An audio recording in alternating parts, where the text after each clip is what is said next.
அவர் நம்மை காண்கிற தேவன். அவர் நம்மை காண்கிற தேவன். அவர் உங்களை காண்கிற தேவன். அவர் உங்கள் பிரச்சனைகளை காண்கிற தேவன். நீங்கள் கடந்து போகிற சூழ்நிலையை காண்கிற தேவன். கர்த்தராகிய ஆண்டவர் வாக்கு கொடுக்கிறார். அவருக்கு மறைவானது உங்களுடைய என்னுடைய வாழ்க்கையிலே ஒன்றுமே இல்லை. அவர் உங்கள் பிள்ளைகளை காண்கிறார். அவர் உங்கள் சூழ்நிலைகளை காண்கிறார். அவர் உங்களை வருத்தத்தை காண்கிறார். கர்த்தர் இன்றைக்கு வாக்கு கொடுக்கிறார், நான் உன்னை காண்கிற தேவன். ஹல்லேலூயா. ஒரு அடிமை பெண்ணாகிய ஆகார் இந்த இடத்திலே ஆண்டவருக்கு ஒரு பெயர் வைக்கிறாள். அப்படின்னா பொதுவாக வேதத்துல ஆண்டவர் நிறைய பேருடைய பெயரை சொல்லி இருக்கிறார். அதே போல நிறைய தகப்பனார் தன்னுடைய பிள்ளைகளுக்கு பெயர் வைத்திருக்கிறார்கள். சில தாயார்கள் கூட பிள்ளைகளுக்கு பெயர் வைத்திருக்கிறார்கள்.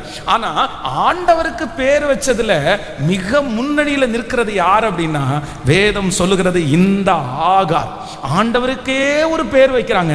என்ன பெயர் வைக்கிறாங்க அப்படின்னு சொன்னா, நீர் என்னை காண்கிற தேவன். நம்ம நிறைய இடத்துல இன்னைக்கு இந்த உலகத்துல பார்க்கும்போது, நீங்க கண்காணிப்பில் இருக்கிறீர்கள் அப்படின்னு நிறைய இடத்துல போர்டு பார்த்திருப்போம். பாருங்க, சிசிடி கேமரா மாட்டி அந்த போர்டு, அந்த சிசிடி கேமராவுக்கு கீழே ஒரு வாக்கியம் எழுதியிருப்பாங்க, நீங்கள் கண்காணிக்கப்படுகிறீர்கள், நீங்கள் கண்காணிக்கப்படுகிறீர்கள். அப்படின்னா எதையாவது ஒரு பிரச்சனை வரும்போது அந்த கம்பெனியில இருக்கிறவங்க என்ன சொல்லுவாங்க அப்படின்னு சொன்னா, கேமராவை செக் பண்ணுங்களேன், சிசிடியை செக் பண்ணுங்களேன். போலீஸ் ஏதாவது கேட்கணும்னா கூட அந்த சிசிடி கேமரா இருக்கா, அதுல செக் பண்ணலாமா அப்படின்னுவாங்க. ஆனா உலகத்திலே திருடு செய்கிறவர்களை கேமரா மூலமா கண்டுபிடிச்சிடுறாங்க. எத்தனை மணிக்கு வந்துட்டாங்க அப்படின்றத கண்டுபிடிச்சிடறாங்க. ஆனா உலகத்திலே இருக்கிற எந்த கண்டுபிடிப்புகளாலும் கண்டுபிடிக்க முடியாத ஒண்ணு இருக்குது. கண்டுபிடிக்க முடியாத ஒண்ணு இருக்குது. என்னதான் நீங்க என்னுடைய கண்காணிப்புக்குள்ளே இருக்கிறீர்கள் என்று சொன்னாலும், அந்த ஆபீஸுக்கு உள்ள வர்ற மனுஷனுடைய தோற்றத்தை அவங்க கண்டுபிடிச்சிடலாம், அவருடைய உருவத்தை கண்டுபிடிச்சிடலாம். ஆனா அவருடைய மனசுக்குள்ள என்ன ஓடுது, அவருடைய சிந்தனையில என்ன இருக்குது, அவர் என்ன கஷ்டத்துல இருக்கிறாரு, அவர் கடந்து போகிற சூழ்நிலை என்ன, எந்த பாதையில் அவர் பிரயாணம் பண்றாருன்னு உலகத்துல இருக்கிற எந்த சிசிடி கேமராவும் கண்டுபிடிக்கவே முடியாது. ஆனால் இந்த இடத்துல ஆகார் ஒன்றை சொல்லுகிறாங்க, எனக்கு ஒன்று தெரியும், எனக்கு ஒரு தேவனை தெரியும், அவர் நான் போகும் வழியை அவர் அறிந்திருக்கிறார். எனக்கு ஒரு ஆண்டவரை தெரியும், அவர் என்னை காண்கிற தேவன், அவர் என்னை காண்கிற தேவன். என் புருஷன் காணாமல் இருக்கலாம், என் மனைவி காணாமல் இருக்கலாம், என்னை சுற்றி இருக்கிற யாருமே என்னை சரியாய் கண்டுபிடிக்க முடியாமல் இருக்கலாம். ஆனால் பரலோகத்தின் தேவனாகிய கர்த்தர் வாக்கு கொடுக்கிறார், நான் உன்னை காண்கிற தேவன். இன்றைக்கு ஒரு சிலருடைய கரத்தை பிடித்து கர்த்தர் வாக்கு கொடுக்கிறார், மகளே நான் பார்க்கலன்னு நினைக்காத, மகனே நீ பார்க்கலன்னு நினைக்காத, நான் உன்னை காண்கிற தேவன். நல்ல கரங்களை தட்டி முழு பலத்தோடு ஆமென். அவர் நம்மை காண்கிற தேவன். ஹல்லேலூயா. புதிய பாட்டில் வாசிக்கும் போது வேதம் சொல்லுது, ஒருவன் எரிகோவிலிருந்து அந்த எருசலேமிலிருந்து எரிகோவுக்கு போற வழியிலே கள்ளர் கைகளிலே அகப்பட்டு குற்றுயிராய் கிடக்கிறார், குழியில கிடக்கிறார், சாவா வாழ்வான்னு தெரியல. அப்ப வேதம் சொல்லுது, அந்த வழியாய் போகிறவர்கள் அவனை பார்த்துட்டு கண்டும் காணாமலும் போறாங்க, அவங்களுக்கு தெரியல. வேதம் சொல்லுகிறது, ஆசாரியன் அந்த வழியாய் போகும்போது அவன் அப்படியே பார்த்தும் பார்க்காம போறான், லேவியன் பார்த்தும் பார்க்காம போறான். ஆனா சமாரியன் அந்த இடத்துல கண்டுட்டு காணாம போறதில்லை. அந்த மனுஷனிடத்துல போய் அந்த மனுஷனுடைய காயங்களுக்கெல்லாம் எண்ணெய் வார்த்து அவனை தேற்றி சத்திரக்காரனுடைய கரத்துல கொண்டு போய் கொடுத்து, அதுலயும் கொஞ்சம் பணத்தை கொடுத்து, இன்னும் ஏதாகிலும் அதிகமாய் செலவானால் அடுத்த டைம் நான் வரும்போது உனக்கு தர்றேன்னு கொண்டு போய் விட்ட நல்ல சமாரியனாகிய இயேசு இன்று கர்த்தர் வாக்கு கொடுக்கிறார். உங்களை சுற்றி இருக்கிறவங்க நிறைய பேர் பார்த்தும் பார்க்காதது மாதிரி போலாம், கண்டும் காணாம போலாம், பாஸ்டர் என்ன அவங்களுக்கு தெரியுது, நான் கடந்து போற பாதை அவங்களுக்கு தெரியுது, சிச்சுவேஷன் எனக்கு தெரியுது, ஆனா பார்க்காதது மாதிரியே போறாங்க. இவன் என்கிட்ட உதவி கேட்டுருவானோ, இவன் எனக்கு ஹெல்ப்புக்கு என் பக்கத்துல வந்து நின்றுவானோ, அதனால அவங்களுக்கு தெரியுது, ஆனா தெரிஞ்சுக்காத மாதிரி பேசுறாங்க, தெரிஞ்சுக்காத மாதிரி நடிக்கிறாங்க. அப்படி நடிக்கிற மனிதர்கள் மத்தியிலே ஒரு நல்ல சமாரியானாகிய இயேசு இந்த 2வது நாளில் நம்முடைய கரத்தை பிடித்து அவர் வாக்கு கொடுக்கிறார், நான் உன்னை காண்கிற தேவன். நம்புறவங்க கைகளை மட்டும் மேல உயர்த்தி நன்றியப்பா, நன்றியப்பா. இதோ எழும்ப முடியாமல் இருக்கிறவன் பிள்ளைய கர்த்தர் பார்க்கிறார், வெளியே வர முடியாமல் இருக்கிறவன் பிள்ளைய கர்த்தர் பார்க்கிறார், இருதயத்தில் வேதனையை கர்த்தர் பார்க்கிறார். கர்த்தர் வாக்கு கொடுக்கிறார், நான் உன்னை காண்கிற தேவன், நான் உன்னை காண்கிற தேவன். அவர் பார்த்துட்டு சும்மா இருக்க மாட்டார், அவர் பார்த்துட்டு மௌனமா இருக்க மாட்டார். அவர் எழும்புவார், அவர் உங்களுக்காக தீவிரிப்பார், அவர் கடந்து வருவார், அவர் அற்புதம் செய்வார். அவர் காண்கிற தேவன் உங்களை தூக்கி எடுத்து சத்திர காரணத்தில் கொண்டு போய் கொடுக்கிற வரைக்கும் கைவிட மாட்டார் என்று நம்புறவர்கள் கரங்களை மேல தட்டி, முழு வெள்ளத்தோடு மேல தட்டி, நீர் எங்களை நீரங்களை காண்கிற தேவன் சொல்லிட்டே இருங்க, சொல்லிட்டே இருங்க, சொல்லிட்டே இருங்க. வாலிப தம்பி கர்த்தருன பார்க்கிறாரு, தங்கச்சி ஆண்டவருன பார்க்கிறாரு, பிரதர் கர்த்தர் பார்க்கிறார். ஆமென், ஹalleluya. என்னுடைய கருவையே அவருடைய கண்கள் கண்டது, என்னுடைய கருவையே அவருடைய கண்கள் கண்டது. ஜோஷுவாவை குறித்து வேதம் சொல்லுது, மோசே மலைக்கு போய் 40 நாட்கள் இருந்துட்டார். வழியில ஜோஷுவா இருக்கிறார், ஆனா அவர் எவ்வளவு கஷ்டப்பட்டாரு, எவ்வளவு சூழ்நிலையில இருந்தாரு, மோசைக்கு எதுவுமே தெரியல. மோசை அதை பார்க்கவே இல்லை. கொசு கடிச்சா அப்படின்னு கேட்கறதுக்கு ஆள் இல்லை, என்ன பண்ணிட்டு இருந்த அப்படின்னு கேட்கறதுக்கு ஆள் இல்லை, உனக்கு பசிச்சிருச்சா அப்படின்னு கேட்கறதுக்கு ஆள் இல்லை. 40 நாள் இந்த வழியிலே இருந்துட்டியப்பா, நீ ரொம்ப பெரிய ஆளுப்பா அப்படின்னு தட்டி கொடுக்கறதுக்கு யாரும் இல்லை. அந்த வேதம் சொல்கிறது, இன்னும் நூனின் குமாரனாகிய பணிவிடைக்காரனாகிய அந்த வாலிபன் ஆசரிப்பு கூடாரத்தை விட்டு விலகாதிருந்தான். ஆசரிப்பு கூடாரத்தை விட்டு விலகாதிருந்ததை மோசே பார்க்கவே இல்லை. அவர் பேசி முடிச்சுட்டு வெளியே வந்தாரு. ஆனா ஆண்டவர் ஜோஷுவாவை பார்த்தார். ஆண்டவர் ஜோஷுவாவை பார்த்து அமைதியா இருக்கவே இல்லை.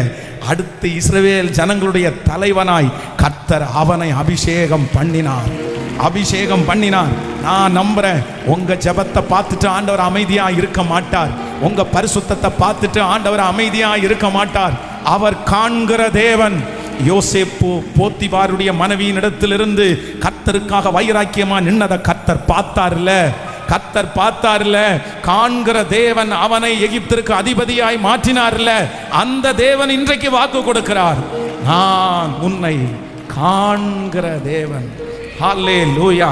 இந்த வசனத்தை நான் தியானித்துக் கொண்டிருக்கும் போது இந்த வார்த்தையை சொல்லுகிற மகள் யார் அப்படின்னா, வேதம் சொல்லுகிறது இவள் ஒரு அனாதை, ஒரு அனாதை தான் இந்த ஆகார்.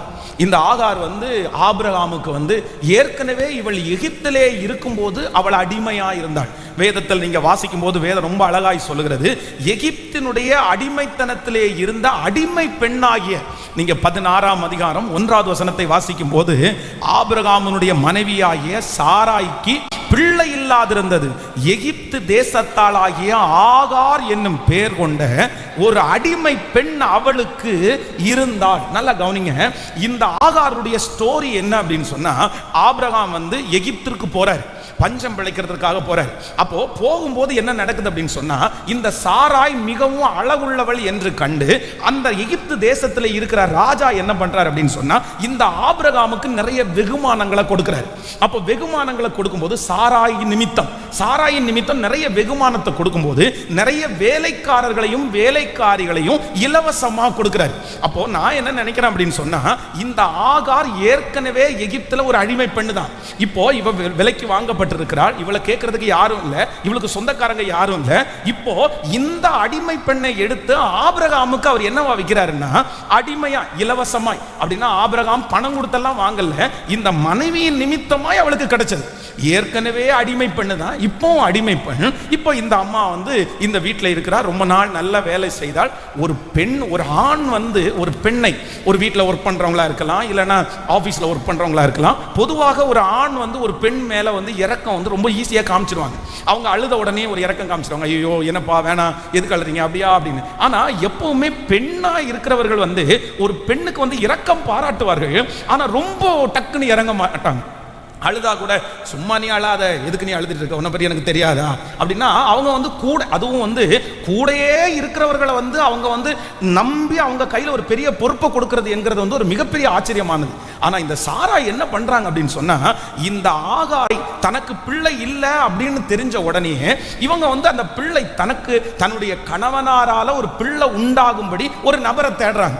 அப்ப தேடும்போது எத்தனையோ வேலைக்கார பெண்கள் இருந்த போதிலும் இந்த ஆகார் வந்து அவங்க பார்வைக்கு எப்படி தெரியுது அப்படின்னா, ரொம்ப நல்ல பொண்ணா தெரியுது. ரொம்ப நல்ல பொண்ணு வா, இவளை வந்து என்னுடைய கணவனாருக்கு மனைவியாய் நம்ம கொடுத்துட்டோம் அப்படின்னு சொன்னா நமக்கு கண்டிப்பா பிரச்சனை வராது.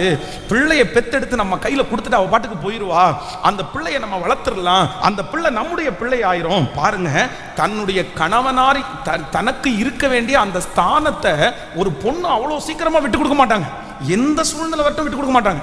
ஆனா இந்த ஆகார் வந்து அந்த சாராய் வந்து விட்டு கொடுக்கறாங்க அப்படின்னு சொன்னா, அந்த அளவிற்கு ஒரு நம்பிக்கைக்குரிய நபராக இந்த அடிமை பெண்ணா இருந்தும் ஆகார் இருந்திருக்கிறாங்க. இப்போ வந்து நாட்கள் தாண்டிச்சு, அவர் கல்யாணம் பண்ணிட்டாரு. கல்யாணம் பண்ணின உடனே இப்போ அவங்களுக்கு ஒரு குழந்தை உண்டாகுது வயிற்றுல. குழந்தை வயிற்றுல உண்டான உடனே இந்த ஆகார் என்ன பண்றாங்கன்னா, சின்ன சின்ன மிஸ்டேக் பண்ணிடுறாங்க. அப்படின்னா ஒரு பதவி கொடுத்த உடனே, ஒரு பொறுப்பு கொடுத்த உடனே வேதம் சொல்லுகிறது, அவள் தன்னுடைய நாச்சியாரை அற்பமாக எண்ணினாள். நீங்கள் 4வது வசனத்தை வாசிக்கும் போது, அவன் ஆகாரோடே சேர்ந்த போது அவள் கர்ப்பம் தரித்தாள். அவள் தான் கர்ப்பவதி ஆனதை கண்டபோது தன் நாச்சியாரை அற்பமாய் எண்ணினாள். அப்போ ஆண்டவருடைய பிள்ளைகள் இதுல ரொம்ப கவனமா இருக்கணும். இதுவரைக்கும் நல்ல குவாலிட்டி, ஒரு ராஜாவினுடைய, ஒரு வீட்டினுடைய எஜமாட்டியினுடைய நம்பிக்கைக்குரிய ஒரு பாத்திரமா அந்த இடம் வரைக்கும் வந்தாச்சு, அவ்வளோ பெரிய இடம் வரைக்கும் வந்தாச்சு. ஆனா ஒரு செத்த ஈ தைலக்காரனுடைய மொத்த தைலத்தையும் நாரி கெட்டு போக பண்ணுன்னு சொன்ன அந்த வசனத்தின்படி ஒரு சின்ன மிஸ்டேக் என்ன அப்படின்னு சொன்னா, தனக்கு ஆசீர்வாதம் வந்த உடனே, தனக்கு பேர் வந்த உடனே, தனக்கு ஒரு மதிப்பு வந்த உடனே, தனக்கு ஒரு பொறுப்பு கொடுத்த உடனே இவங்க யார அற்பமா நினைச்சிட்டாங்க அப்படின்னு சொன்னா, பொறுப்பை கொடுத்த அந்த சாராய ரொம்ப சீப்பா, ரொம்ப கேவலமா, அற்பமா, அது எவ்வளோ டெஃபினேஷன் தெரியல, அற்பமா அப்படின்னா உனக்கு குழந்தை இல்லையே, எனக்கு குழந்தை இருக்கு பாரு, நீ என்னதான் அவருக்கு மனைவியா இருந்தாலும் நீ அப்படி, நிறைய உங்களுக்கு தெரியும்ல, அந்த மாதிரி வந்து ஒரு பெரிய ஒரு வார் போயிட்டு இருக்குது. ஆனா இந்த சாராய் வந்து நீங்க நினைக்கிறது மாதிரி வந்து சளைச்சவளெல்லாம் கிடையாது. என்னதான் இருந்தாலும் தன்னுடைய எஜமாட்டின்ற அந்த கெத்து, எஜமாட்டின்ற அந்த பெருமை கண்டிப்பா என்ன பண்ணி தான் இருக்கும். பொதுவாக நமக்கே அப்படிதான், யாராவது ஒருத்தர் தாழ்மையா பேசிட்டாங்கன்னா நம்ம விட்டுருவோம், சரி ஓகே பரவாயில்ல அப்படின்றோம். ஆனா அதே அவங்க பெருமை எடுத்து நீயா நானான்னு கேட்டா, நம்ம ஒரு நல்ல போஸ்டிங்ல இருந்தா, நம்ம உயரத்துல இருந்தா பாத்துடலாமா அப்படின்னு சொல்லி வயிற்றுல குழந்தைய சுமக்கும் போது இந்த சாரா என்ன பண்றாங்க அப்படின்னா, ஒரு பெரிய டார்ச்சரை கொடுக்குறாங்க, அவங்கள ரொம்ப வருத்தப்படுத்துறாங்க. இந்த வருத்தத்தை தாங்க முடியாம இனி இந்த வீட்டில் நம்மளால இருக்கவே முடியாது. இப்போ தன்னுடைய அந்த யாரால கர்ப்பமானாங்களோ ஆபிரகாம், இந்த ஆபிரகாம் இடத்துல போய், ஐயா உங்க மனைவி இவ்வளவு என்ன மோசமா நடத்துறாங்களே, நீங்க கொஞ்சம் கேட்க கூடாதா அப்படின்னு சொன்னா கண்டிப்பா ஆபிரகாம் கேட்கவே முடியாது. ஏன் அப்படின்னு சொன்னா, ஒரு காலகட்டம் வரும்போது இந்த பொண்ணையும் குழந்தையும் வெளியே துரத்துங்க அப்படின்னு சொன்ன உடனே ஆபிரகாம் போய் யார்கிட்ட கேட்கிறாரு? ஆண்டவர்கிட்ட கேட்கிறாரு. ஆண்டவர் என்ன சொல்றாரு? உன் மனைவி என்ன சொல்றாளோ அப்படின்னா, தன்னுடைய மனைவிக்கு எதிர்த்து பேசுற அளவுக்கு இவருக்கு திராணி இல்லை, பண்ண முடியாது, சும்மா கடை அப்படியெல்லாம் சொல்ல முடியாது, அந்த அளவுக்கு இவர். அப்போ இந்த சாராய்க்கு வந்து அம்மா இல்லை, அப்பா இல்லை, குடும்பம் இல்லை, ஒரு அனாதை. இந்த இடத்துல இது பிழைக்கிறதுக்காக வந்தவள், அந்த இடத்துலயும் ஆதரவு இல்லை. இப்போ தனக்கு ஒரு கல்யாணம் ஒன்று ஆயிடுச்சு, அந்த திருமணத்துல கணவனார் தனக்கு குழந்தைய கொடுத்தாரு. தன்னை வந்து என் மனைவிதான் இவா, இவளை ஏன் இப்படி நடத்துற அப்படின்னு கேட்கிற அளவிற்கு கூட இந்த வீட்டில் யாருமே இல்லைன்னு தெரிஞ்ச உடனே இந்த ஆகார் ஒரு முடிவு எடுக்கிறாங்க, நான் என்ன பண்ணணும்னா இந்த வீட்டை விட்டு நான் ஓடிட போறேன். வேதம் சொல்கிறது, அதற்கு ஆபிரகாம் சாராயை நோக்கி, இதோ உன் அடிமை பெண் உன் கைக்குள்ளே இருக்கிறாள், உன் பார்வைக்கு நலமானபடி அவளுக்கு செய் என்றார். அப்பொழுது சாராய் அவளை கடினமாய் நடத்தினபடினால் அவளை விட்டு ஹலோ, இப்போ பிரச்சனை பெருசாகி கணவனிடத்துல போகும்போது இவர் என்ன பண்ணிட்டார் அப்படின்னு சொன்னா, அப்படியே பிலாத்து மாதிரி கை கழுவிட்டாரு. உன்னுடைய அடிமை பெண் யாருடைய கையில இருக்கிறா? உன் கையில இருக்கிறா. உனக்கு நலமானபடி நீ செய் அப்படின்னு சொன்ன உடனே, இப்ப கணவனாரும் உரிமை கொடுத்த உடனே இந்த சாராய்மாய் தன்னுடைய இருதயத்தை கல்லாக்கிட்டு எப்படி நடத்தினாங்களாமா? கடினமாய் நடத்தினார்கள். அப்படின்னா ஒரு குழந்தை வயிற்றுல சுமக்கும் போது பிள்ளைகளுக்கு வந்து பொதுவாக ரெஸ்ட் எடுக்கலான்னு தோணும், பொதுவாக ஒரு வித்தியாசமானதை சாப்பிடலான்னு தோணும், உட்காரலான்னு தோணும், என்னன்னு நிறைய யாராவது ஒருத்தர் நம்மளை அப்படியே தாங்கினா நல்லா இருக்கும் அப்படின்னு தோணும். இப்போ கன்சீவா இல்லைன்னா பெருகனண்டா இருக்கிற சிஸ்டர்ஸை கூப்பிட்டா தெரியும், அந்த டைமில் அவங்களுக்கு இல்லாத அன்பெல்லாம் தேவைப்படும், அவங்கள ரொம்ப நல்லா வச்சுக்கணும் அப்படின்னு நினைப்பாங்க. அந்த மாதிரி ஒரு ஃபீல் அவளுக்கு கடந்து போகுது பாருங்க. ஆனால் இந்த இடத்துல அதற்கு மாறா என்ன நடக்குதுன்னா, கடினமா நடத்துறாங்க. உடனே கர்ப்பிணியா இருக்கிற அந்த பெண் இப்போ ஒரு முடிவெடுத்து வீட்டை விட்டு வெளியே வரும்போது தான் கர்த்தர் இடையிலே, கர்த்தருடைய தூதனானவர் அவளை சந்தித்து சொல்லுகிறார், நீ எங்க போற, நீ எங்க இருந்து வர, நீ எங்க போற அப்படின்னு. அப்பதான் இந்த இடத்துல தான் ஆகார் சொல்கிறார், நீர் என்னை காண்கிற தேவன், நீர் என்னை காண்கிற தேவன். அப்போ இந்த வசனத்தை எனக்கு தியானிக்கும் போது இந்த அனாதைக்கு, இந்த அனாதை பெண் கேட்கிறதுக்கு யாரும் இல்லை, திரும்பி வான்னு கூப்பிடுறதுக்கு யாருமே இல்லை. இந்த ஆகார் தன்னுடைய வீட்டை விட்டு வெளியே போயிட்டார் அப்படின்னா, திரும்ப இவளை ப்ளீஸ் பண்ணி என் வீட்டுக்கு வான்னு கூப்பிடுறது கூட யாரும் இல்லை. ஐயோ உனக்கு இப்படி கொடுத்துட்டாங்க அப்படின்னு சொல்றது கூட யாரும் இல்லை. ஆனா நான் நம்புறேன், ஒடுக்கப்படுகிறவருடைய பட்சத்திலே கர்த்தர் இருக்கிறார். இந்த ஆகார் மேல ஆண்டவர் வச்ச 3 விதமான அன்பு உண்மையிலே இன்னைக்கு மாலையில என்னுடைய இருதயத்தை அப்படியே உடைச்சிருச்சு. ஒரு அடிமை பெண்ணு மேல, இந்த துரத்தப்பட்ட ஒரு பெண்ணு மேல, யாருமே கவனம் செலுத்தாத ஒரு பெண்ணு மேல, ஒரு அநாத மேல ஆண்டவர் ஒரு 3 அன்பை வெளிப்படுத்துகிறார். அந்த அன்பனுடைய வெளிப்பாட்டு நிமித்தமா தான் இந்த பொண்ணு தன்னுடைய பிள்ளைய குறித்து என்ன சொன்னா கூட பரவாயில்லன்னு சொல்லி அப்பாவை பார்த்து சொல்றாங்க, நீர் என்னை போதும் ஆண்டவரே, இது போதும் ஆண்டவரே, நீர் என்னை காண்கிற தேவன். நம்பர் 1, முதலாவதாக ஆண்டவர் இந்த சகோதரிக்கு செய்ததை குறித்து நம்ம வாசிக்கலாமா? முதலாவதாக 16ஆம் அதிகாரம், ஸ்தோத்திரம், 16ஆம் அதிகாரத்தினுடைய நம்ம 7வது 8வது வசனத்தை வாசிக்கலாமா? 16ஆம் அதிகாரம் 7வது 8வது வசனத்தை வாசிக்கலாம். கர்த்தருடைய தூதனானவர் அவளை வனாந்தரத்திலே சூருக்கு போகிற வழியிலே இருக்கிற நீரூற்றண்டையிலே கண்டு, சாராயின் அடிமை பெண்ணாகிய ஆகாரே, எங்கே இருந்து வருகிறாய், எங்கே போகிறாய் என்று கேட்டாள். அவள், நான் என் நாச்சியாராகிய சாராயை விட்டு ஓடி போகிறேன் என்றாள். கவனிங்க ஆண்டவருடைய பிள்ளைகளே, நம்பர் 1, முதலாவதாக இந்த அடிமை பெண் மேல ஆண்டவர் வச்ச பாசம் இல்ல அப்படின்னா, நீர் என்னை காண்கிற தேவன் என்கிற இந்த வார்த்தையை இந்த ஆகார் ஏன் இந்த இடத்துல சொன்னாங்க அப்படின்னு சொன்னா, பொதுவாக அன்றைக்கு இருக்கிற அடிமைகளை என்ன பண்ண மாட்டாங்கன்னா, அவர்களுக்கு என்ன நல்ல பேர் இருந்தாலும் அந்த பேரை சொல்லி கூப்பிட மாட்டாங்க. அந்த பெயர் வழங்கப்படாது. அவருடைய பேரை உச்சரித்து இந்த பேரை சொல்லி இங்க வாங்க அப்படின்னு கூப்பிட மாட்டாங்க. ஆனா இப்போ இந்த ஆகார் தன்னுடைய வாழ்க்கையில த ஃபர்ஸ்ட் டைம், முதல் டைம் ஒரு சத்தத்தை கேட்குறாங்க. என்ன சத்தம் கேட்குறாங்க அப்படின்னா, ஆகாரே ஆகாரே. இல்லை இல்லை, யாருமே என் பேரை கூப்பிட்டதே இல்லையே, எங்க அம்மா எங்க அப்பா என்னை கூப்பிட்டது மாதிரி ஞாபகம் இல்லை, என் வேலை செய்யறவங்க எல்லாம் இங்க வா போ அப்படின்னு தான் கூப்பிட்டுருக்காங்க, பட்ட பேரை வச்சு தான் கூப்பிட்டுருக்காங்க. பட் என் பேரை யாருமே, அடிமையினுடைய பேரை உச்சரிக்க மாட்டாங்களே. த ஃபர்ஸ்ட் டைம் நொந்து போன இருதயம், உடைஞ்சு போன இருதயம், தன்னுடைய இருதயத்தில் வயிற்றுல பிள்ளைய சுமந்து இப்ப இங்க இருக்கவே முடியாதுன்னு துரத்தப்பட்டு ஒரு வனாந்தரத்துல இருக்கும்போது ஃபர்ஸ்ட் டைம் அந்த வார்த்தையை யாரோ ஒருத்தர் என்ன கூப்பிடுறாங்களே, அந்த இடத்துல யாருமே கூப்பிட முடியாது. ஆபிரகாம் கூப்பிட முடியாது, சாராய் கூப்பிட முடியாது, சொந்தக்காரங்க யாருமே. அந்த இடத்துல ஆகாரே அப்படின்ற ஒரு சத்தம் வருது. அந்த சத்தமே அந்த வார்த்தையை அவங்க இருதயத்தை நிறைய பண்ணிச்சு. அடுத்து இன்னொரு வார்த்தை கேட்குது, நீ எங்கே இருந்து வருகிறாய், எங்கே.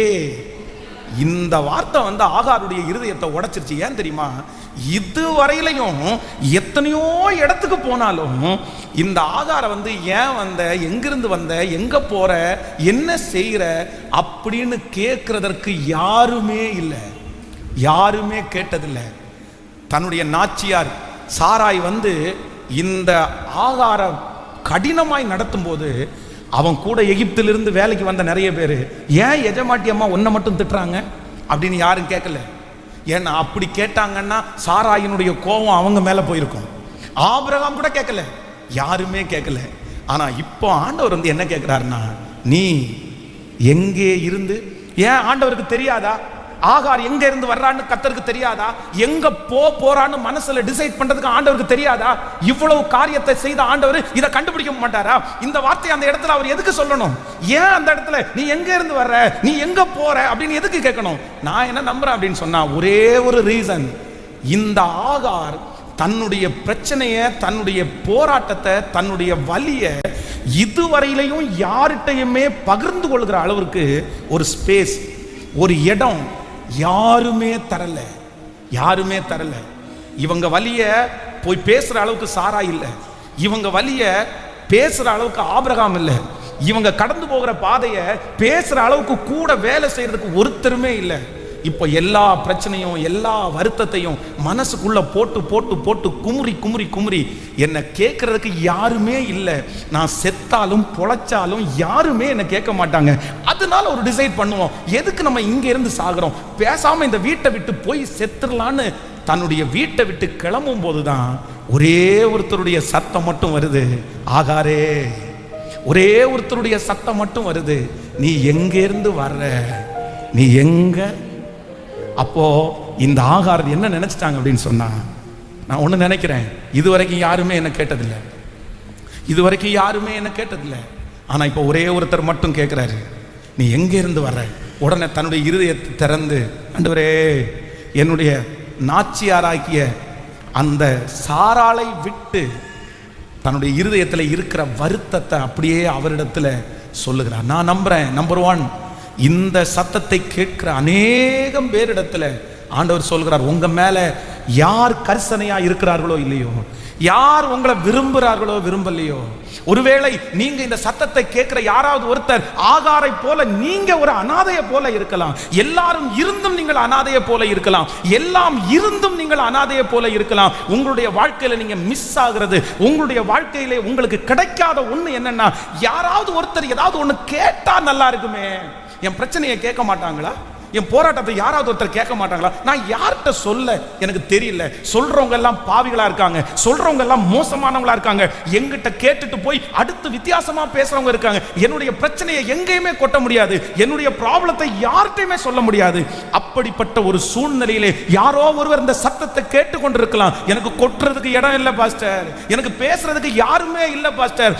அப்படி யாரிடத்திலேயாவது போய் கொட்டுனேன்னா அவங்க எனக்கு நேராய் திருப்பி, நீ உண்டாக்கினது தானே, உன்னால வந்ததானே, அப்படியே திசை திருப்பிடுவாங்க. என் கணவன் இடத்துல சொல்ல முடியல, வந்த உடனே அவர் தூங்கிறாரு. என் மனைவி இடத்துல சொல்ல முடியல, அவ நிறைய பிரச்சனைன்றாங்க. என்னுடைய உள்ளத்துக்குள்ளேயே வச்சு நான் குமுறிட்டே இருக்கிறேன்.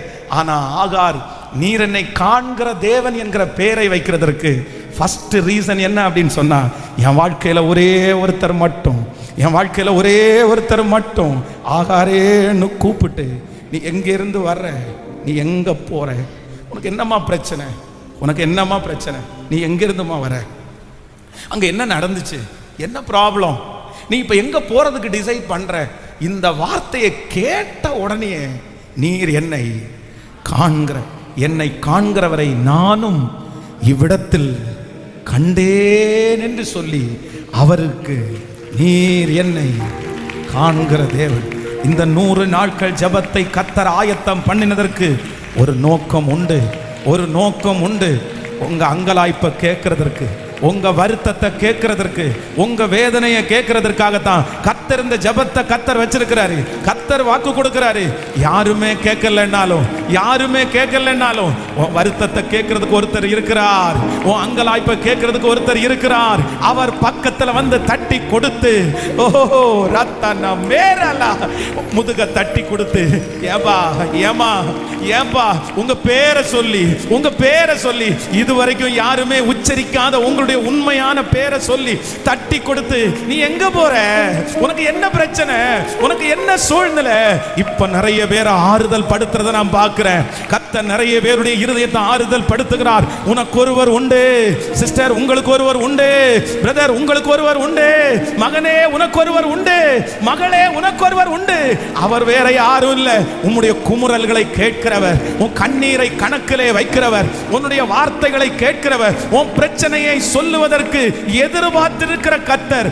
அவர் வாக்கு கொடுக்கிறார், என்னை நோக்கி நீ கூப்பிடு, நீ எங்கிட்ட வா, நீ என்னிடத்துல ஷேர் பண்ணு. அவர் உங்களை விசாரிக்கிறவர் ஆனபடினால் உங்கள் கவலைகளை எல்லாம் அவர் மேல் கரங்களை தட்டி அந்த மகா பெரிய தேவனாகிய கர்த்தர். Thank you Jesus, thank you Jesus. என் பிள்ளையை குறித்து நான் எப்படி ஷேர் பண்றது? என் மகளை குறித்து நான் யார்கிட்ட பாஸ்டர் ஷேர் பண்ண முடியும்? நான் யார்கிட்டயுமே சொல்ல முடியாது, அது தப்பா போயிருமே. என் மகனை குறித்து நான் யார்கிட்ட ஷேர் பண்ணுவேன்? என் குடும்பத்தில் நடக்கிறத குறித்து யார்கிட்ட ஷேர் பண்ணுவேன்? எனக்கு யார்கிட்டயுமே சொல்லவே முடியாத மாதிரி பிரச்சனை, யார்கிட்டயுமே சொல்ல முடியாத மாதிரி பிரச்சனை, டாக்டர் இடத்துல கூட சொல்ல முடியாது. நான் சொன்ன அவ்வளவு நேரம் உட்கார்ந்து கேட்கறதுக்கு யாரும் இல்லை, யாருமே இல்லை. என்ன வித்தியாசமா தான் பார்க்கறாங்க, என்ன பாவியா தான் பார்க்கறாங்க, என்ன மோசமானவளா தான் பார்க்கறாங்க. ஆனா என் இருதயத்துக்குள்ளேயும் ஒரு சோகம் இருக்கு, என் இருதயத்துக்குள்ளேயும் ஒரு வருத்தம் இருக்குது, என் இருதயத்துக்குள்ளேயும் ஒரு எதிர்பார்ப்பு இருக்குன்னு யார்கிட்டயுமே சொல்லவே முடியாம நான் தவிக்கிறேன்ற ஒவ்வொரு ஆகாரையும் பார்த்து கர்த்தர் கரத்தை பிடிச்சு சொல்லுகிறார், அவர் உங்களை விசாரிக்கிறவரானபடினால் கரங்களை தட்டி கொண்டே நன்றியப்பா, முழு பலத்தோடு நன்றி ஆண்டவரே, நன்றி ஆண்டவரே, நன்றி நன்றி நன்றி. ஓ சீர்படுத்துவார், ஸ்திரப்படுத்துவார், பலப்படுத்தி நிலை நிறுத்துவார். சீர்படுத்துவார், ஸ்திரப்படுத்துவார், பலப்படுத்தி நிலை நிறுத்துவார். உன்னை பலப்படுத்தி நிலை நிறுத்துவார், உன்னை பலப்படுத்தி நிலை நிறுத்துவார். கொஞ்ச காலம் கண்ட பாடுகள் எல்லாமே பனி போல உருகி போகும். கொஞ்ச காலம் கண்ட ஆடுகள் எல்லாமே பனி போல உந்தன் முன்னே உருகி போகும். உன் கஷ்டங்கள் நஷ்டங்கள் எல்லாமே மாறும், உன் கஷ்டங்கள் எல்லாமே மாறும். உன் மேன்மை உன் கையில் சேரும், புது நன்மைகள் கைகளை மேல தட்டி சொல்லோ. ஓஹோ சீர்படுத்துவார், ஸ்திரப்படுத்துவார், பலப்படுத்தி நிலை நிறுத்துவார். பாடும் ஓஹோ இயேசுவே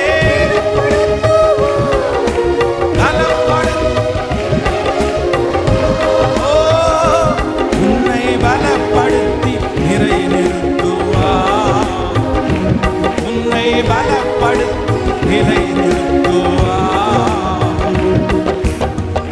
மேன்மையை தடுக்க நின்ற கூட்டங்கள் எல்லாமே தேவனின் கூட என்று வணங்கி நிற்கும். மேன்மையை தடுக்க நின்ற கூட்டங்கள் எல்லாமே தேவனின் கூட என்று வணங்கி நிற்கும். உன்னை பகைத்தவர் தந்திட்ட காயங்கள் மாறும், உன்னை பகைத்தவர் தந்திட்ட காயங்கள் மாறும். உன் மேன்மை உன் கையில் சேரும், உன் மேன்மை உன் கையில் சேரும். கைகளை மேல தட்டி ஓ சீர்படுத்துவா, ஸ்திரப்படுத்துவா, பலப்படுத்தி நிலை நிறுத்துவா. சத்தமாய் சொல்லோ இயேசுவே, இப்போ இப்போ இப்போ இப்போ இப்போ பலப்படுத்தி, ஓ உன்னை பலப்படுத்தி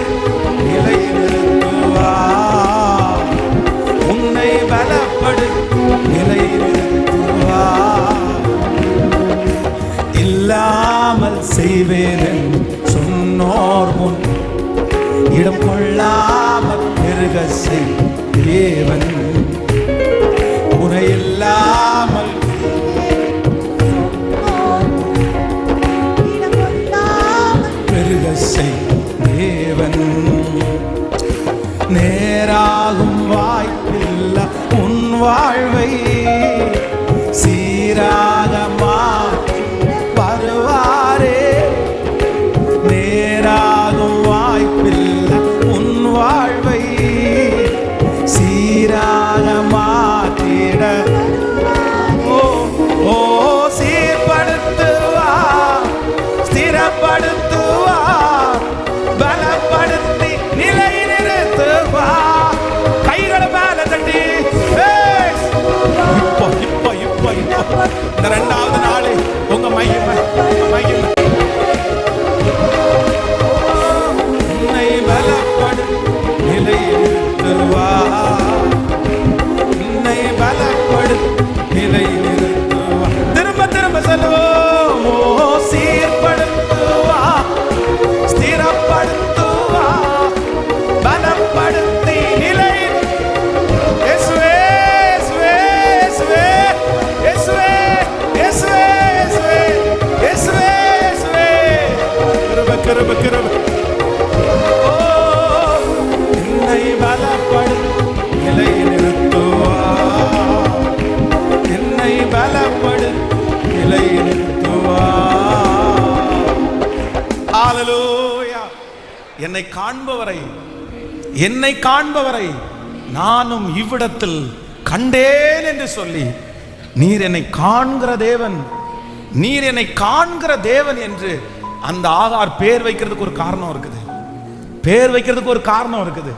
இதுவரைக்கும் அவங்க வாழ்க்கையில யாருமே தன்னுடைய இருதயத்தினுடைய வலியை பகிர்ந்து கொள்றதுக்கு ஒரு ஸ்பேஸை, ஒரு இடத்தை கொடுக்கவே இல்லை. ஏன்னே கேட்கல, யாருன்னே கேட்கல. நம்ம எப்பவுமே யாராவது ஒருத்தடத்துல ஏதாவது ஒரு பிரச்சனையை ஷேர் பண்ணணும்னா அவங்க ஏதாவது நம்ம கேட்டா தானே சொல்ல முடியும். நீ நல்லா இருக்கியான்னு கேட்டா தானே நல்லா இருக்கோமா இல்லையா அப்படின்னு நம்ம சொல்ல முடியும். பசிக்குதான்னு கேட்டா தானே நமக்கு பசிக்குதோ இல்லையான்னு சொல்ல முடியும். அந்த ஸ்பேஸே தரலன்னா இந்த உலகத்தில் இருக்கிற நிறைய பேர் அப்படிதான். நம்ம எதுக்கு கேட்பானே, நமக்கு எதுக்கு பிரச்சனையே, உனக்கு வலிக்குதுன்னு ஏன் கேட்பானே. வலிக்குதுன்னு கேட்டா அவ 1008 வலியை சொல்லுவா, வலிக்குதுன்னு கேட்டா அவன் 1008 வலியை சொல்லுவான். அதுக்கு அமைதியா போயிடலாம், அமைதியா போயிடலாம். இந்த மாதிரி தான் இந்த உலகம். இன்னைக்கு இந்த சத்தத்தை கேட்கிற யாராவது ஒருத்தர் அதே ஒரு சிச்சுவேஷனுக்குள்ள நீங்க கடந்து போகலாம். என் பிள்ளையை குறித்து எல்லாருமே பேசுறாங்க பாஸ்டர், கேட்குறாங்க. ஆனா எனக்கு அந்த இடத்துல அவங்க முன்னாடி மனசு திறந்து என்னால எதுவுமே சொல்ல முடியல, எதுவுமே சொல்ல முடியல. எனக்கு எங்க கொட்டுறதுன்னு தெரியல, யார்கிட்ட எனக்கு கொட்டுறதுன்னு தெரியல. எனக்கு கொட்டுறதுக்கு எந்த இடமுமே இல்லை. அதனாலேயே உள்ள வச்சு நான் ரொம்ப ஸ்ட்ரெஸ் ஆகுறேன், உள்ள வச்சு ரொம்ப கஷ்டப்படுறேன். எனக்கு வெளியில எல்லாரும் நீங்க பார்க்கும்போது சிரிக்கிறேன், வெளியில எல்லாரும் பார்க்கும்போது நல்லா இருக்கிறேன். ஆனா உள்ளுக்குள்ள அப்படியே அடங்கி கிடக்குது பாஸ்டர், எனக்கு என்ன சொல்றதுன்னு தெரியல. ஆனா ஆண்டவர் மட்டும் ஒன்று சொல்றாரு. அந்த தூதன் அவனை வழியிலே சந்தித்து ஆகாரேன்னு கூப்பிட்டு, நீ எங்க இருந்து வர? அவருக்கு எல்லாம் தெரியும், அவருக்கு எல்லாம் தெரியும், அவருக்கு எல்லாம் தெரிஞ்சும் எல்லாம் தெரிஞ்சும் ஆகாரை பார்த்து என்ன கேட்கிறாரு அப்படின்னு சொன்னா, நீ எங்க இருந்து போற, நீ எங்க போற, நீ எங்க போற? என் போற வழியும் அவருக்கு தெரியும், நான் தொடங்கின இடமும் அவருக்கு தெரியும். தெரிஞ்சும் அவர் கேட்கறதுக்கு ஒரு காரணம். நீ பேசு, நீ சொல்லு. இந்த ஜெபத்தில் இருக்கிற யாரையோ ஒருத்தரை பார்த்து ஆண்டவர் சொல்றாரு, நீ சொல்லு மகளே, நீ சொல்லு மகனே.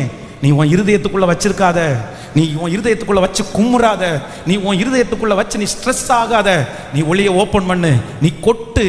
நீ கொட்டுறதுக்கு ஒரு இடம் உண்டு, உன்னுடைய வார்த்தையை கேட்கறதுக்கு ஒருவர் உண்டு. ஆமென். உன் அங்கலாக்கி சொல்லுகிறதுக்கு ஒருவர் உண்டு. ஹல்லேலூயா.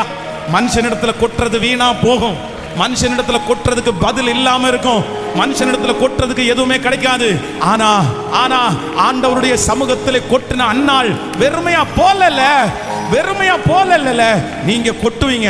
இந்த 100 நாட்களையும் கர்த்தர் அதுக்காக தான் நியமிச்சிருக்கிறாரு. உன் பிள்ளையை குறித்து நீ கொட்டுவீங்க, உன் குடும்பத்தை குறித்து நீங்க கொட்டுவீங்க, எதிர்காலத்தை குறித்து கொட்டுவீங்க. நீ கொட்ட கொட்ட நீங்க சொல்ல சொல்ல சொல்ல அத்தனையும் கேட்டு பதில் கொடுப்பார், அற்புதம் செய்வார். அதை உங்க கண்கள் காணும். கரங்களை தட்டி ஓ ஹல்லேலூயா, ஹல்லேலூயா. ஓ சீர்படுத்துவா, ஸ்திரப்படுத்துவா, பலப்படுத்தி நிலை நிறுத்துவா. சத்தமாய் சொல்லு, நன்றியப்பா.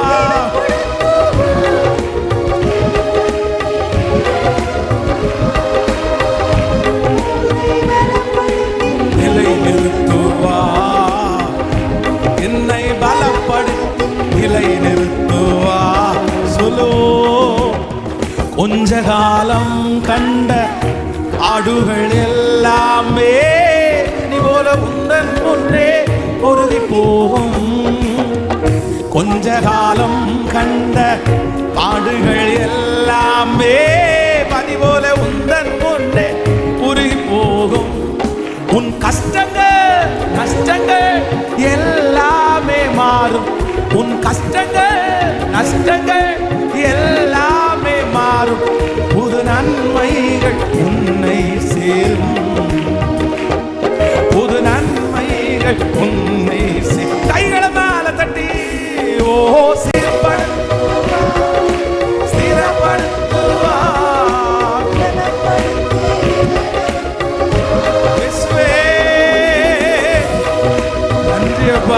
நன்றிப்பா, நன்றி ஆண்டவரே.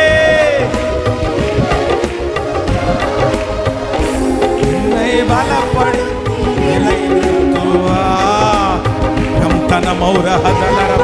கொட்டுங்க. அவர்கிட்ட சொல்லுங்க, உங்க ஆசையை சொல்லுங்க, உங்க விருப்பத்தை சொல்லுங்க, உங்க மனசுல இருக்கிற எல்லாத்தையுமே சொல்லுங்க, எல்லாத்தையுமே சொல்லுங்க. இயேசுவேன்னு கூப்பிட்டு சொல்லுங்க. அம்மா சொல்லுங்க, உங்களுக்கு சொல்றதுக்கு ஒரு ஸ்பேஸ். சிஸ்டர் நீங்க சொல்லுங்க, ஏசப்பட்ட சொல்லுங்க, சொல்லுங்க. நான் வேற எங்கப்பா போவேன்? நான் வேற யார்கிட்டப்பா சொல்லுவேன்? வேற யார்கிட்டையும் சொல்ல முடியாதுப்பா, வேற யார்கிட்டையும் சொல்ல முடியாதுப்பா. நான் உங்கள்ட்ட சொல்ற ஆண்டவரே, நான் உங்கள்ட்ட சொல்ற ஆண்டவரே, நான் உங்கள்ட்ட சொல்ற ஆண்டவரே, நான் உங்கள்ட்ட சொல்ற ஆண்டவரே. எங்க பிரச்சனையை வேற மனுஷனிடத்துல சொல்லி என்ன ஆண்டவரே பலன், என்ன பிரயோஜனம்? ஹல்லேலூயா. கைகளை உயர்த்தி ஒரு ஹல்லேலூயா சொல்லுங்க. ஆமென். 2003 வருஷத்துல வேதாகம கல்லூரியினுடைய கடைசி லாஸ்ட் இயர் 3rd இயர் படிக்கும்போது ஒரு பயங்கரமான ஒரு ஸ்ட்ரகிளான ஒரு பாதைக்குள்ள நான் கடந்து போனேன். ரொம்ப வருத்தமான ஒரு பாதைக்குள்ள கடந்து போனேன். என்னமோ தெரியல, அந்த காலேஜில் எனக்கு வார்டனா இருந்த அந்த வார்டனுக்கு என்னை சுத்தமாக பிடிக்கவே இல்லை. காரணமே இல்லாமல் என் மேலே ரொம்ப கோவப்பட ஆரம்பிச்சிட்டாரு. எல்லா பழியும் என் மேலே போட ஆரம்பிச்சிட்டாரு. நான் என்ன செஞ்சாலும் தப்பாக போகிற மாதிரி ஆரம்பிச்சு. ஸோ நான் ஒரு சின்ன ஏதாவது மிஸ்டேக் பண்ணேன் அப்படின்னு சொன்னால் என்ன தண்டிக்கிறத விட்டுட்டு என் கூட படித்த 12 பேரையும் தண்டிக்க ஆரம்பிச்சிட்டாரு. அந்த 12 பேருடைய கோவம் என் மேலே அப்படியே திரும்பிடுச்சு. நீ ஒன்றும் பண்ணாத, நீ பண்ணுறனால தான் நாங்கள் இந்த மாதிரி, நான் ஏதாவது தப்பு பண்ணேன்னா அவங்கள வேலை செய்ய வச்சிருவாரு. அவங்க அத்தனை பேரும் என் மேலே கோவப்படுவாங்க. ஸோ இப்படியே கொஞ்சம் கொஞ்சமாக எல்லாருமே என்கிட்ட பேசுகிறத குறைச்சிட்டாங்க. வார்டனுடைய கோவம் என் மேலே இருக்குது. அவங்ககிட்ட நம்ம ரொம்ப ஃப்ரெண்ட்ஷிப்பாக இருந்தால் நமக்கும் சேர்ந்து பிரச்சனை ஆயிரும் அப்படின்னு சொல்லி அந்த 3rd இயர் படிக்கும்போது எல்லாராலையும் என்னமோ தெரில ரொம்ப ஒதுக்கப்பட்டு ஒரு தனி ஒரு பர்சனாக மாற்றப்பட்டேன். 35 பேர் ஸ்டூடெண்ட் இருக்கிறாங்க. அந்த 35 பேரில் நான் மட்டும் என்னமோ தனியாக ட்ராவல் பண்ணுற மாதிரி ஃபீல் பண்ணேன். என்னை பார்த்தாலே நிறைய பேர் ஓடுவாங்க, என்னை பார்த்தாலே நிறைய பேர் இவங்க கூட சேர முடியாது, அவங்க கூட பேச முடியாதுன்ற ஒரு சூழ்நிலைக்கு என் மன அளவில் ரொம்ப தள்ளப்பட்டேன். கரெக்டாக இரவில் 10 மணிக்கு பைபிள் காலேஜினுடைய லைட்டை ஆஃப் பண்ணுவாங்க. ஸோ யாருக்குமே தெரியாமல் மொட்டை மாடி ஒரு சின்ன ஒரு ஏணி மட்டும் வச்சுருக்கோம். மொட்டை மாடிக்கு போகக்கூடாது, அது வந்து தவறு. அங்கே வந்து அந்த மாதிரி மொட்டை மாடிக்கு யாராவது போனாங்கன்னா ஃபைன் போட்டுருவாங்க. ஆனால் எல்லாரும் தூங்குனதுக்கு பிற்பாடு தூங்குறதுக்கு அந்த கொஞ்சம் நேரம் தான் கிடைக்கும். ஆனால் அந்த நேரத்தில் கூட வேறு வழி இல்லாமல் யார்கிட்ட சொல்கிறேன்னு தெரியும், யார்கிட்டையாவது சொல்லலான்னு பார்த்தா எல்லாருமே ஒதுங்கி போக ஆரம்பித்தாங்க. என்னுடைய பிரச்சனையை ஷேர் பண்ணவே முடியல. பைபிள் காலேஜில் படிக்கும்போது எல்லாருக்குமே லெட்டர் வரும், எனக்கு மட்டும் லெட்டர் வராது. எங்கள் அம்மாட்ட இதை ஷேர் பண்ண முடியாது, அப்பாட்ட ஷேர் பண்ண முடியாது. பாஸ்டர் வருவார் 3 மாதத்துக்கு ஒரு டைம், என்ன தவிர எல்லாத்தையுமே அவர் பேசுவார். நான் அவருடைய பையனாக இருக்கிறனால நல்லா இருக்கியான்னு மட்டும்தான் அவரை கேட்க முடியும். அவர் ஒரு டிஸ்டன்ஸாக இருந்துட்டார். அப்போது மொட்டை மாடியில் போய் வெறும் அந்த சிமெண்ட் தரைக்கு மேலே அப்படியே முழங்கால் படிட்டு என் இருதயத்தில் இருக்கிற எல்லாவற்றையும் அப்படியே கொட்டுவேன். நான் அப்படியே அழுது கொட்டுவேன். பாசமாக ஒரு செல்ல தாயின் இடத்துல ஒரு பிள்ளை கொட்டுறது மாதிரி கொட்டுவேன், ஒரு ஃப்ரெண்டு இடத்துல கொட்டுறது மாதிரி கொட்டுவேன். நான் இப்படி இருக்கிறேன் ஏசப்பா, நான் இப்படி இருக்கிறேன் ஏசப்பா. எல்லாரும் என்ன ரொம்ப வெறுக்கிறாங்க, எல்லாரும் என்ன தூக்கி போடுறாங்க. ஆனால் எனக்கு ஒன்று தெரியும், உங்கள் பாசம் எனக்கு ரொம்ப பிடிச்சிருக்குது, நீங்கள் எனக்கு போதும், உனங்களை எனக்கு ரொம்ப பிடிக்குது, எனக்கு இந்த கஷ்டமெல்லாம் ஒன்றும் பெருசாக தெரியல அப்படின்னு ஆண்டவரை ரொம்ப பேம்பர் பண்ணி ஏசப்பாட்ட பேசி எல்லாத்தையும் அப்படியே கொட்ட ஆரம்பித்தேன். நிறைய கொட்டினேன். அப்படியே இவங்க எல்லாரும் அப்படியே எப்படா இரவு 10 மணி வரும் அப்படின்னு நினைப்பேன். மொத்தத்தையும் அன்னைக்கு நடந்தது எல்லாத்தையும் மனசில் வச்சுக்குவேன். அன்னைக்கு நடந்ததெல்லாம் எனக்கு வலியாக இருக்கும். அந்த 10 மணி வந்த உடனே மொட்டை மாடியில் போய் அப்படியே அழுது கொட்டிடுவேன். அப்படியே நாட்கள் அப்படியே தாண்டி அந்த 3rd இயர் படித்து முடிக்க போகிறோம். ஸோ எனக்கு என்ன நடந்துச்சுன்னே தெரியல. அதே பைபிள் காலேஜில் வார்டன் அப்படின்னு ஆகிறதுக்கு தகுதியே இல்லை. எந்த வார்டன் வந்து என்னை எதிர்த்தாரோ, எந்த வார்டன் என்னை கார்னர் பண்ணாரோ, எந்த வார்டன் வந்து என்கிட்ட பேசுகிற அத்தனை பேருக்கும் பனிஷ்மெண்ட் கொடுத்தாரோ, அந்த வார்டனுடைய சாவியை, அந்த வார்டனுடைய ஃபைல், அதை மொத்தத்தையும் என் கையில் கொடுத்து என்னை விட நீ பெஸ்ட்டாக பார்ப்பேன்னு சொல்கிற அளவிற்கு கர்த்தர் ஒருவரையே கொடுக்க வைத்தார். ஆண்டவர் அந்த இடத்துல என் தலையை கர்த்தர் உயர்த்தினார். கர்த்தர் ஏன் என்னுடைய எல்லாத்தையும் வெறும் கேட்கிறவர் மட்டும் இல்லை, கேட்டுட்டு அமைதியா போறவர் மட்டும் இல்லை, பதில் கொடுக்கிறவர்ன்றத அவர் அங்கேயே நிரூபிச்சிட்டார். வாலிப தம்பி நீ ஓடு, வாலிப தங்கச்சி நீ ஓடு. சிஸ்டர், நீங்க கொட்டுறதுக்கு ஒரு இடம் இருக்குது, நீங்க சொல்றதுக்கு ஒரு இடம் இருக்குது. அந்த இடம் அழிக்காது, அந்த இடம் மறக்காது, அந்த இடத்துல வந்து உங்களுக்கு பதில் வராம இருக்காது. அந்த இடத்துக்குள்ள போற யாரும் வெட்கமா திரும்பி வர மாட்டாங்க. அந்த இடத்துல கண்ணீரோடு போறவங்க களிப்போட திரும்பி வருவாங்க. அந்த இடத்துல வெறுமையா போறவங்க ஆசீர்வாதத்தோட திரும்பி வருவாங்க. இந்த 100 நாட்களையும் கர்த்தர் அதுக்காக தான் வச்சிருக்கிறாரு. நீ என்னை நோக்கி கூப்பிடு, நீ என்னை நோக்கி கூப்பிடு, நீ என்னை நோக்கி கூப்பிடு. உன் பிள்ளையை பற்றி வேற யார்ட்டையும் சொல்ல வேண்டாம். கர்த்தர் சொல்லாரு, என்கிட்ட சொல்லு மகளே. உன் குடும்பத்தை பற்றி வேற யார்ட்டையும் சொல்ல வேண்டாம், கணவராரை பற்றி யார்ட்டையும் சொல்ல வேண்டாம், மனைவியை பற்றி யார்ட்டையும் சொல்ல வேண்டாம். நீ என்கிட்ட சொல்லு. இது வரைக்கும் உன் வாழ்க்கையில எத்தனையோ காரியத்தை மனுஷனிடத்துல சொல்லாம என்கிட்ட சொன்னதுனால நானே உனக்கு செஞ்சிருக்கேன்ல, நானே கர்த்தரே உங்களுக்கு செஞ்சிருக்கிறார்ல. அந்த தேவன் தான் இன்றைக்கு சொல்றாரு, இது வரைக்கும் உங்களுக்கு செய்ய முடியுமானால் இனியும் உங்களுக்கு செய்வதற்கு கர்த்தர் வல்லவர். ஹல்லேலூயா. நீர் என்னை காண்கிற தேவன். அந்த பேரை வைக்கிறதுக்கு இப்படி ஒரு பின்னணி இருக்குது. மனசார அப்பாவை பார்த்து என்னை காண்கிறவரை நானும் இவ்விடத்திலே கண்டேன் என்று சொல்றதுக்கு முதல் ரீசன் என்ன அப்படின்னு சொன்னா, என் லைஃப்ல என்னுடைய எல்லா பாரத்தையும், என்னுடைய எல்லா கவலையும், என்னுடைய எல்லா தடுமாற்றத்தையும் ஷேர் பண்றதுக்கு ஒரு ஸ்பேஸ், ஒரு இடத்தை கொடுத்தது யார் அப்படின்னா, நான் ஆராதிக்கிறேன் என்னை தேடி வந்த கர்த்தர். ஹல்லேலூயா. நம்பர் 2, இரண்டாவதாக இந்த ஆகார், இந்த அடிமை பெண்ணுக்கு ஆண்டவர் அவள் மேலே வச்ச அன்பு வந்து எனக்கு ரொம்ப ஆச்சரியமாக இருந்துச்சு. நீங்கள் வாசிக்கலாம். ஸோ 7வது வசனத்தை வாசிக்கலாமா? 16ஆம் அதிகாரம் 6வது 7வது வசனத்தை வாசிக்கலாம். ஆமென். அதற்கு ஆபிரகாம் சாராயை நோக்கி, இதோ உன் அடிமை பெண் உன் கைக்குள் இருக்கிறாள், உன் பார்வைக்கு நலமானபடி அவளுக்கு செய் என்றார். அப்பொழுது சாராய் அவளை கடினமாய் நடத்தினபடினால் அவளை விட்டு ஓடி போனாள். கர்த்தருடைய தூதனானவர் அவளை வனாந்தரத்திலே சூருக்கு போகிற வழி அருகே இருக்கிற நீரூற்றண்டையிலே கண்டு.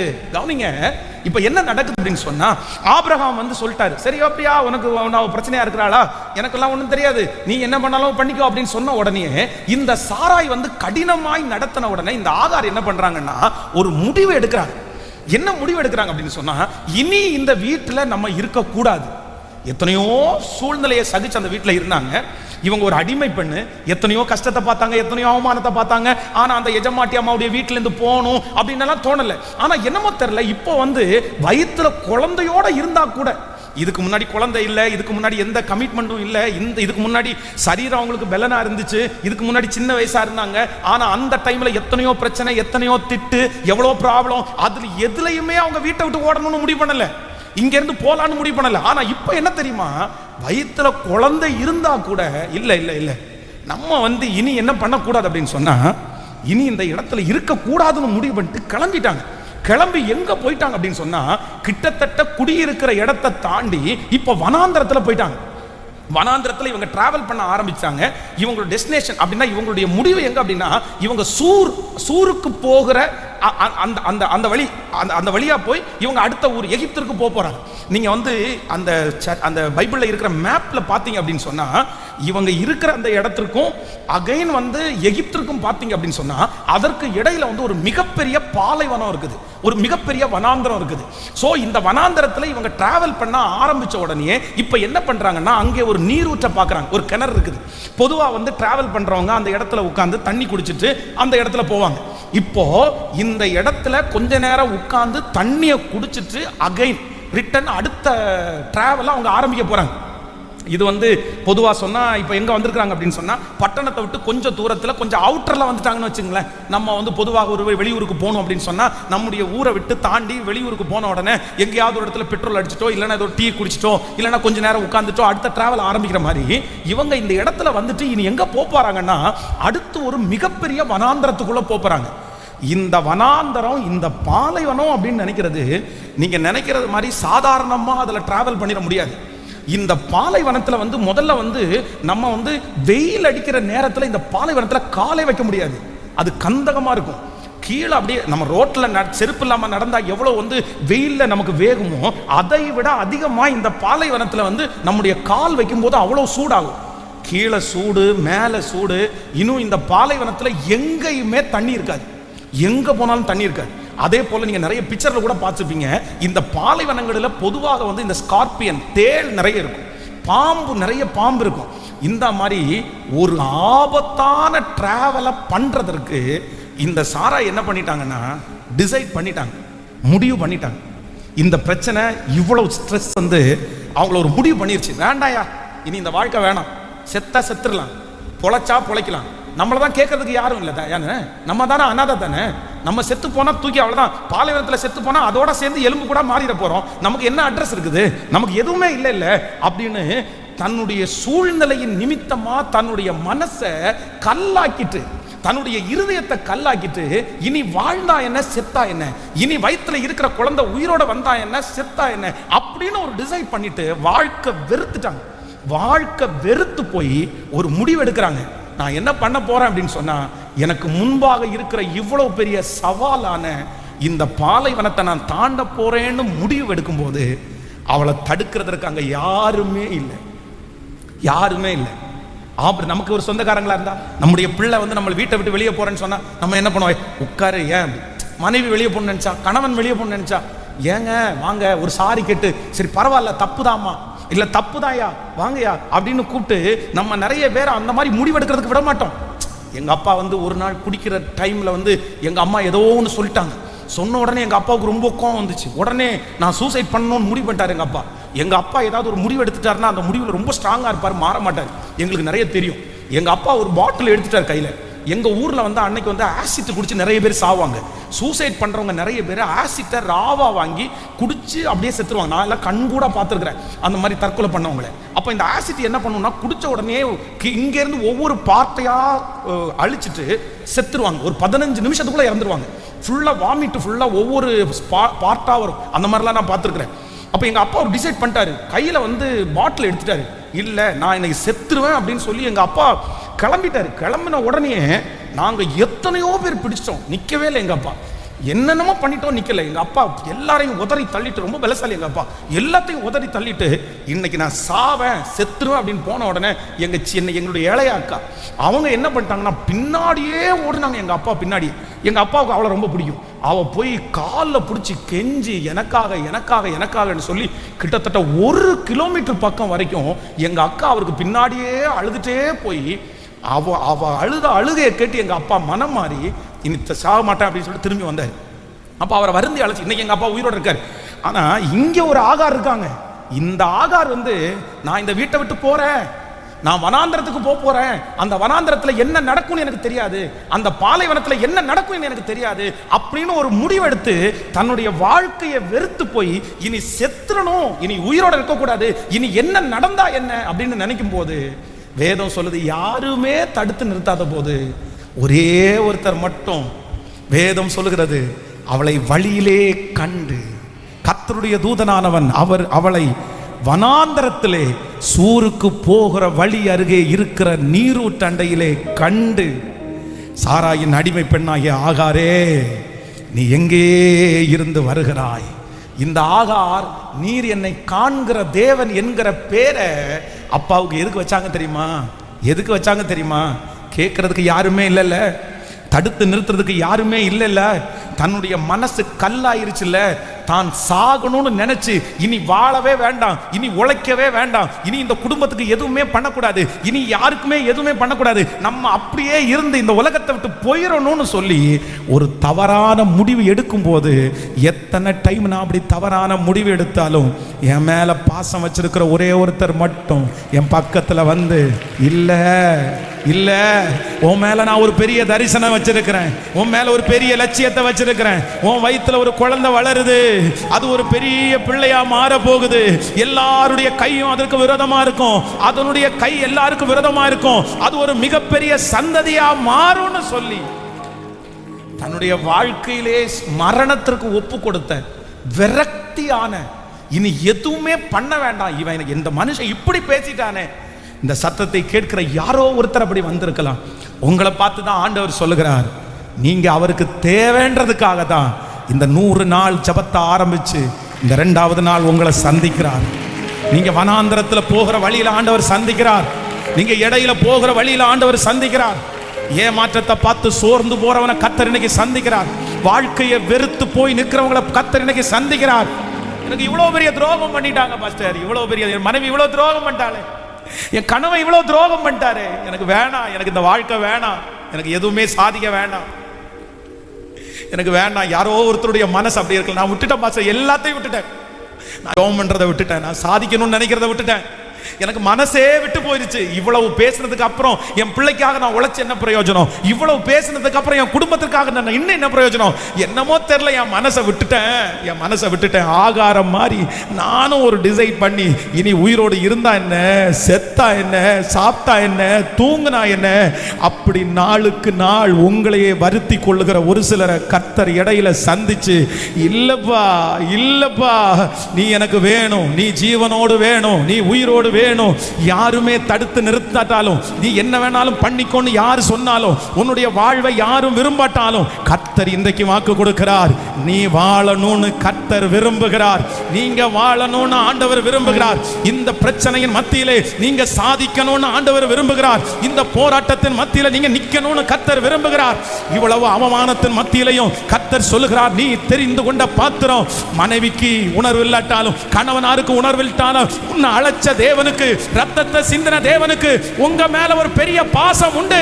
நம்புறவங்க கைகளை மேல தட்டி முழு வெள்ளத்தோடு என்னை சீர்படுத்துகிறவர் நல்ல கரங்களை முழு வெள்ளத்தோடு தட்டி என் மேல ஒரு நேசமா இருக்கிறார்.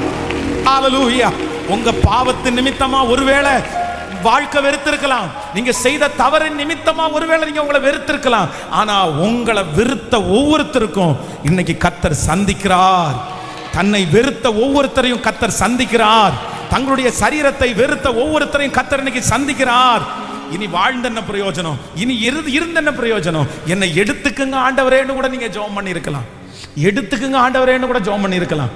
நான் ரொம்ப அப்செட் ஆயிட்டேன் பாஸ்டர், நான் இந்த பிரேயருக்கு வரவே கூடாதுன்னு தான் நினைச்சேன், நான் இந்த பிரேயர் அட்டன் பண்ண கூடாதுன்னு தான் நினைச்சேன். ஆனால் இன்னைக்கு எதேர்ச்சியா ஒருவேளை நீங்கள் அட்டன் பண்ணிட்டு இருக்கலாம். உங்கள் மனசு முழுக்க தற்கொலை பண்ணி செத்துறணுன்ற ஒரு முடிவுக்கு வந்துடலாம். உங்கள் மனசு முழுக்க இனி இந்த உலகத்தில் வாழவே கூடாதுன்னு நினைச்சு வந்திருக்கலாம். உங்கள் மனசு முழுக்க இனி நான் சம்பாதிக்கவே கூடாது, இனி இந்த குடும்பத்துக்காக உழைக்கவே கூடாது, இனி இந்த பிள்ளைகளுக்காக பாடுபடவே கூடாது, இனி எதையுமே செய்யக்கூடாதுன்ற ஒரு முடிவுக்கு வந்திருக்கலாம். ஆனால் ஆவியானவர் மட்டும் உங்களை வழியிலே சந்தித்து, இந்த 2வது நாள் சந்தித்து, இல்லை இல்லை இல்லை, உன் மேல ஒரு திட்டத்தை கர்த்தர் வச்சிருக்கிறாரு, உங்க மேல ஒரு நோக்கத்தை கர்த்தர் வச்சிருக்கிறாரு. நீங்க சாகும்படியாய் அழைக்கப்பட்டவர்கள் அல்ல, நீங்க வாழும்படியாய் அழைக்கப்பட்டவர்கள். நீ போக வேண்டிய தூரம் வெகு தூரம், நீ பண்ண வேண்டிய பிரயாணம் இன்னும் நிறைய இருக்குது. கர்த்தர் உங்களை கொண்டு பலத்த ஜாதிகளை கர்த்தர் அசைக்க போகிறார். இந்த சோதனையை பார்த்து பின் மாறாத, இந்த பிரச்சனையை பார்த்து பின் தங்காத, கர்த்தர் சொல்லுகிறார், பராக்கிரமசாலியாய், பயங்கரமான பராக்கிரமசாலியாய் நான் உன்னோடு கூட இருக்கிறேன். கரங்களை மேல தட்டி ஹல்லேலூயா.